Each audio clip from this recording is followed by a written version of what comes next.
আজি অলপ সোনকালে উঠা হ'ল মানে আজি আমাৰ ঘৰত ইফতাৰী কৰাব সেইকাৰণে শুই উঠিয়ে ডাইৰেক্ট বিছনা দুখন ভালকৈ পাৰি লৈছোঁ। তাৰপিছতে মাহী ছোৱালীজনীও আহি পালে, দুইজনীয়ে লেকচাৰ মাৰি পূৰা বিছনাখন পাৰিলোঁ। তাৰপিছতে মই আহিলোঁ এয়া ঘৰকেইটা সাৰিবৰ কাৰণে, ঘৰকেইটাও সাৰি লৈছোঁ। তাৰপিছতে আহি পালে মাহীহঁত, তাৰপিছত নিজে নিজে কামত চব ব্যস্ত হ'ল। এয়া মাহীয়ে গুচাই আছে ডিম আৰু এজনী মাহীয়ে গুচাই আছে এয়া মাটি কঁঠাল। তাৰপিছতে এয়া বুটখিনিও ৰেডি কৰিছে ভালকৈ, তাতে চব দি ল'লে, দি লৈ মেলি এয়া জুইতে বনাইছে। বহুতখিনি বস্তু বনাবলগীয়া হৈছে যে সেইকাৰণে অলপমান জুইত বনাইছে, অলপমান বনাইছে গেছত।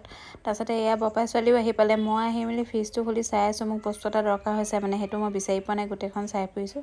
তাৰপিছতে চব বস্তু কাটি মেলি ৰেডি কৰি থৈছে, বনাই কথা আৰু। তাৰপিছতে মই বনালোঁ এয়া কোপ্তা, মায়ে বনাই চব ৰেডি কৰি থৈছিলে, মই অকল এয়া ভাজিহে দিছোঁ। তাৰপিছতে এয়া পোলাও কাৰণেও চব যোগাৰ কৰিছে। পোলাওখিনি বনাইছে মায়ে আৰু মাহীয়ে মিলি। এয়া পোলাও আমাৰ ৰেডি হৈ গ'ল, পোলাওখিনিও জুইতে বনোৱা হ'ল। তাৰপিছতে মই এয়া বনাব লৈছোঁ কাষ্টাৰ্ড। চব ব্যস্ত মানে নিজৰ নিজৰ কামত আৰু ইমানেই দৌৰা হয় নহয়। এয়া মই কাষ্টাৰ্ডত অলপমান এয়া বাটাৰো দি দিলোঁ। তাৰপিছতে এয়া কাষ্টাৰ্ডখিনি বাতি এটাত লৈ মই এনেকৈ ঘুলি লৈছোঁ। মই এনেকৈ কাষ্টাৰ্ড বনাওঁ। তাৰপিছতে অকণমান নাৰিকলৰ গুড়ি দি দিছোঁ, এনেই মই দিছোঁ আৰু। তাৰপিছতে এয়া মোৰ কাষ্টাৰ্ড ৰেডি হৈ গ'ল। মাহীহঁতেও এয়া ফল মূলত পূৰা ব্যস্ত হৈ আছে, বপাই ছোৱালীজনীও ব্যস্ত হৈছে, এগটো চিনি পাইছে আৰু।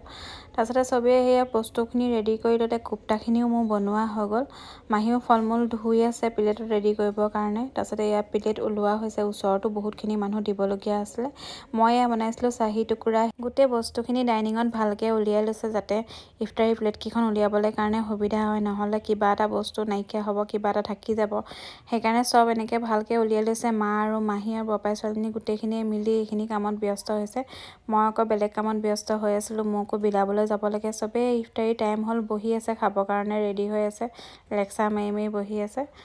তাৰপিছতে এতিয়া কেতিয়া খাব পাওঁ, আজান কেতিয়া দিব, মানে সেইটোৱে মনলৈ ভাৱ আহি আছে। আৰু এই মাহীক দেখিছেনে কেনেকৈ ইফতাৰখিনি চাই মেলি বহি আছে। গোটেই প্লেটখিনি ওলোৱা হৈ গ'ল, মানে আমাৰ ওচৰো বহুতকেইটা পোৱালি আহিছিলে আৰু মাহীৰ ল'ৰাকেইটাও আছিলে। সেইকাৰণে চবেই নিজে নিজে চব উলিয়াই মেলি ৰেডি হৈ আছে। চব এতিয়া দিছে নাই খোৱাত ব্যস্ত, খোৱাৰ সময়ত মানে মুখলৈ চাবলৈ সময় নাই। তাৰপিছতে এই মাহীক খাবলৈ দিয়া নাই, সেইকাৰণে ৰখি চাই আছে। তাৰপিছতে ওচৰতে এখন দোকান আছিলে, কাপোৰৰ দোকান, তালৈ আহিলোঁ কাপোৰ কি আহিছে চাবলৈ কাৰণে। আহি পাই এয়া মই বনালোঁ চাহ। চাহকণ খোৱা হোৱা নাছিলে, মানে চাহ বনালোঁ। তাৰপিছতে আমাৰ সেই মাহীহঁতো আহি পাইছিলে, সৰু মাহীহঁত। আজিলৈ আহোঁ, বাই বাই, নেক্সট ভিডিঅ'ত লগ পাম।